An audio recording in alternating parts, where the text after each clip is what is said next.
একসময় বিএনপির প্রতিষ্ঠাকালীন কাণ্ডারি বীর মুক্তিযোদ্ধা আর এখন জামাত নেতৃত্বাধীন জোটের প্রেসিডেন্ট প্রার্থী। দল ছাড়ার দীর্ঘ পথ পরিক্রমা পেরিয়ে এবার ২৩তম রাষ্ট্রপতি নির্বাচনের দৌড়ে বড় চমক হয়ে এলেন কর্নেল অবসরপ্রাপ্ত অলি আহমদ। দীর্ঘ সময় পর রাষ্ট্রপতি নির্বাচনে কোনো বিরোধী জোটের প্রার্থী দেওয়ার এ ঘটনায় রাজনীতিতে শুরু হয়েছে নতুন সমীকরণ ও তুমুল আলোচনা।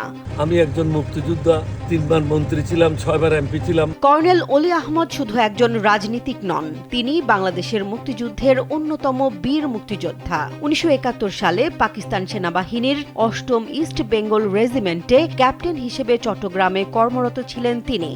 ৪৫ বছর ধরে কোটি মানুষের আস্থায় পাইপের বস আরএফএল পাইপ। ২৫ মার্চের পর প্রতিরোধ যুদ্ধে অংশ নেন এবং মুক্তিযুদ্ধে জেড ফোর্সের ব্রিগেড মেজর হিসেবে দায়িত্ব পালন করেন। সাহসিকতার স্বীকৃতি হিসেবে পান বীর বিক্রম খেতাব। স্বাধীনতার পর বাংলাদেশ সেনাবাহিনীতে কর্নেল পদে উন্নীত হন অলি আহমদ। পরে সেনাবাহিনীর চাকরি ছেড়ে রাজনীতিতে যোগ দেন। তিনি বিএনপির প্রতিষ্ঠাতা সদস্যদের অন্যতম ছিলেন এবং দলটির হয়ে ৬ বার সংসদ সদস্য নির্বাচিত হন। ১৯৯১ সালে বিএনপি সরকার গঠন করলে তিনি যোগাযোগ মন্ত্রী সহ বিভিন্ন গুরুত্বপূর্ণ মন্ত্রণালয়ের দায়িত্ব পালন করেন।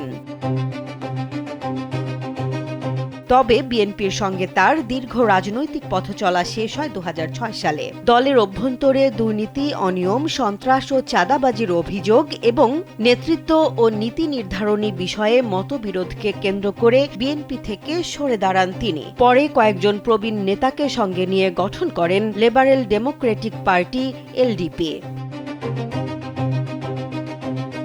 রাষ্ট্রপতি নির্বাচনের ইতিহাসেও এবারের মনোনয়নটি তাৎপর্যপূর্ণ।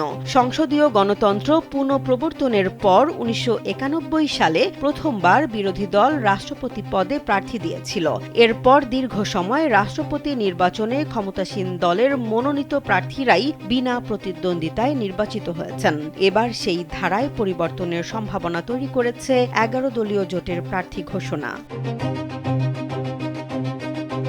দেশের ২৩তম রাষ্ট্রপতি নির্বাচনে জামাতে ইসলামী নেতৃত্বাধীন ১১ দলীয় ঐক্যের প্রার্থী হিসেবে চূড়ান্ত করা হয়েছে লিবারেল ডেমোক্রেটিক পার্টি এলডিপির চেয়ারম্যান কর্নেল অবসরপ্রাপ্ত অলি আহমদ বীর বিক্রমকে। রোববার রাজধানীর মিন্টো রোডে বিরোধী দলীয় নেতার সরকারি বাসভবনে জোটের বৈঠক শেষে এ তথ্য জানান জাতীয় নাগরিক পার্টির আহ্বায়ক ও বিরোধী দলীয় চিফ হুইপ নাহিদ ইসলাম।